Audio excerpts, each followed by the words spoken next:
Ned Nwoko has released more videos concerning his estranged wife and her family. Hi guys, welcome to Topisco TV. So we're currently on Senator Ned Nwoko's Facebook page. He posted this 12 hours ago. He posted videos showing Regina Daniels' brother Sammy in an upset mood with some of his domestic staff. So we're going to be analyzing his write-up and what he has to say. All right. If you've not seen the other videos in this series, please do well to watch them. So according to him, he says that these videos show Sammy, Regina's brother, repeatedly coming to my home and harassing my children and domestic staff, especially whenever I was not around. His visits are often aggressive and disruptive. This is someone I sponsored through his last 2 years at the University of Ekpoma. I bought his musical instruments, rented and furnished a flat for him in Abuja, in addition to the house I bought for Regina in Asaba before our marriage for the use of all of them. I also routinely provided allowances to all members of the family, including her mother, Rita Daniel. Indeed, in the last 2 years, I have a record of transferring 125 million naira to her alone. I want us to pause there. I've not been giving like detailed analysis of this whole situation, but I want to bring something to our notice. So Senator Prince Ned Nwoko is stating that he bought a house for Regina Daniels' family before the marriage. Now, if you guys will recall, what has been on the media space was that he only met Regina 3 weeks before he got married to her. So, was it the excuse me, guys, I don't want to laugh. It's serious. Was it on the first day of the date that he bought this house, or why is there so much lies about this whole thing? Because they told us that he told us in a BBC interview that he met her 3 weeks before he decided he was going to get married to a 19-year-old girl. Except they are lying, because the what is on the media is that Regina was born in 2000 and they got married in 2019, which from the calculation should be that Regina was 19. But if Regina says she was 17, or some people are claiming that he had already started grooming her from the age of 17. She had started having sexual relationships with it's anyway, let's continue. But we just need to ask those questions.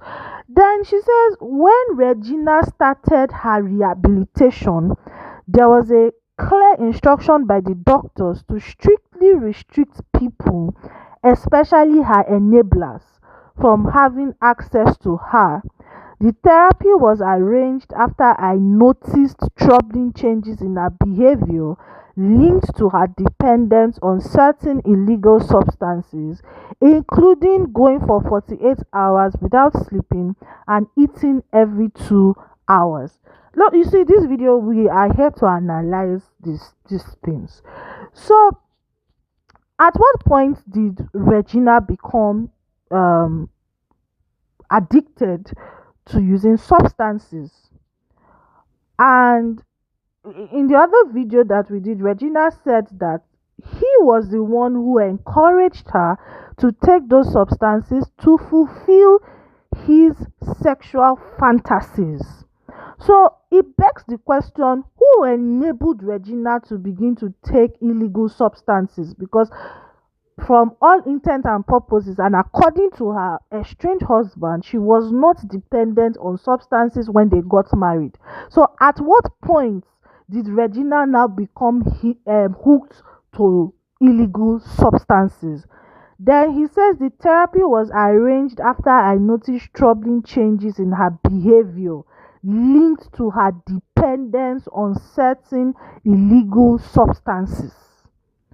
Unfortunately, Sammy, Destiny, some of their siblings, together with their friends, notably Sonia Uche Montana, amongst others, these are Nollywood actresses, constantly defied those instructions. They would come into the house uninvited, sometimes forcing their way, and would bring her the same substances she was being treated for. Instead of helping her recover, they encouraged her addiction and completely frustrated the efforts of the doctors and therapists working with her. Interesting. Let's go on. It goes on to say that it is important to note that Lawrence, Sammy, his girlfriend, NK, Destiny, Sonia, and others also took the same substances and Regina. In fact, Lawrence and Sammy were the ones who first supplied and introduced these substances to her. Now, if this man knew all of this, what steps did he take? Did he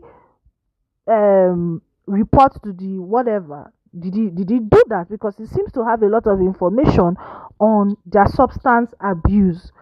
He says they were deeply involved in the habit themselves, and rather than helping her get better, they kept drawing her back into the same destructive lifestyle. I do not drink alcohol nor smoke. In fact, I am a vegetarian.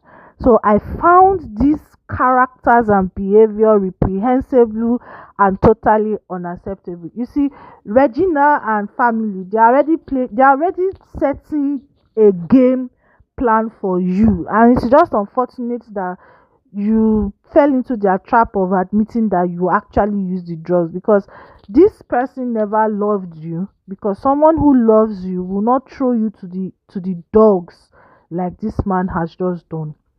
And it is just so unfortunate that a man who claims to be a husband has thrown his wife to the dogs.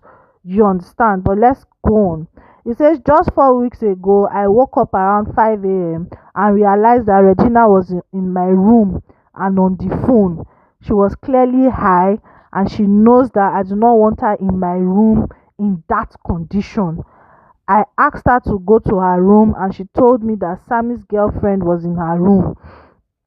I was alarmed and angry because that girl should never have been in my house, let alone around Regina, since she is one of the enablers who constantly brings her the substances she's addicted to. I told Regina that the girl had to leave, and one of my drivers dropped her off. 30 minutes later, Sammy came to my house shouting and demanding that I come downstairs to face him. He said I had no right to ask his girlfriend to leave my house. He was ranting and threatening, waking up everybody, including the children. I eventually went downstairs and had to instruct the security to physically push him out of my compound. The level of audacity was shocking. With the influence of drugs, could he have been so bold and disrespectful? I don't know. This is a yam pepper scatter situation, but drop your thoughts in the comment section. It says they did not stop there. On several occasions, they verbally assaulted and intimidated the police officers stationed at the house for security. The officers were simply following instructions to restrict access for the sake of Regina's recovery, but Sammy and his group will insult and threaten them. Whenever Regina wanted to go out and I was not around, she would become extremely hostile towards the police and domestic staff. She would shout, threaten, use abusive words, insisting that she must leave the house. So, was Regina under house arrest? Was it a prison sentence? You know, if somebody said they are not ready to go for rehabilitation, I don't know why the Baba is fighting. Allow them go. Let their mother go and solve her problem of our children who you are saying they are junkies. Yes, you have tried, our good senator. You have done so well.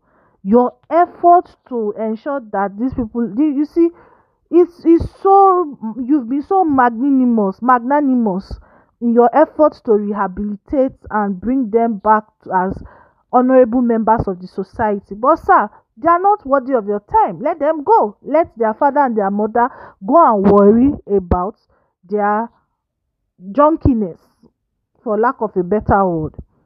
It goes on to say there were at least two serious incidents where she left home in the evening and did not return until the next day. The first incident, she returned in the morning. When I asked her where she had been all night, she casually said she was at a nightclub. When I questioned why she would stay out all night, ignoring my calls and refusing to answer messages, her response is, "You are not my father, so don't ask me where I was." I found out that she was with Cassie and that Cassie was staying in Regina's house in Life Camp. Cassie is the chemist and supplier of the group. I had to go to Life Camp at 6 p.m. to ask her to leave. With her around Regina, the therapy became a joke. On another occasion, on the kid's birthday to be precise, I returned home with the kids because Regina said she would stay with her Nollywood friends for dinner. She did not return until 5 p.m. the next day. I took so much nonsense just for the sake of the kids. I also knew that drugs had a lot to do with it.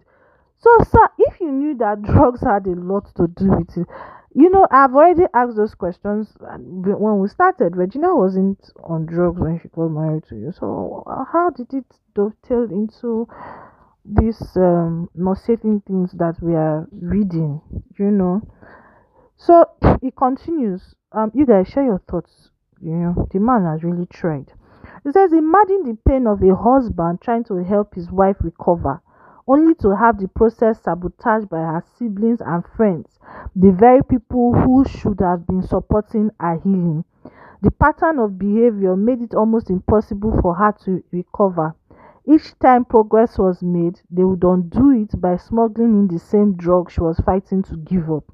The entire household lived in tension and fear because of their consistent harassment, interference, and disregard for boundaries.